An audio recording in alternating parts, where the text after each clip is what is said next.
წევარ თუ ვაწვენ, ვდებ თუ დევს, გარდამავალი თუ გარდაუვალი. This is the question. არსებობს წყვილი ზნების, რომელიც ძალიან დამაბნეველი შეიძლება იყოს. აქ ყველაფერი დამოკიდებულია იმაზე, ზნა გარდამავალია თუ გარდაუვალი. ანუ ობიექტი ზნას გააჩნია თუ არ გააჩნია.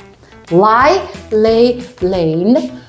Intransitive გარდაუვალი არაწესიერი ზნა არის. არ მოითხოვს ობიექტს. I lay the whole afternoon yesterday. Lay, laid, laid. გარდამავალი ზნა მოითხოვს ობიექტს დავაწვინე ბავშვი.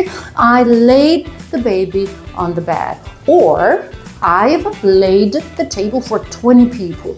20 კაცისთვის გამიშლია სუფრა, მაგიდის გაშლა, სუფრის გაშლა.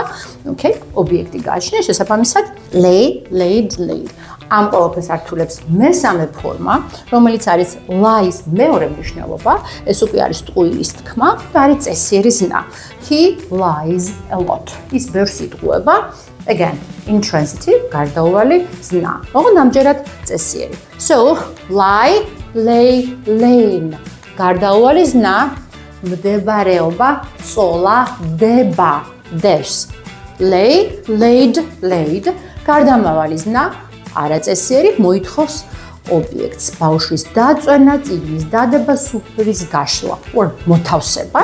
Lie, lied, lied.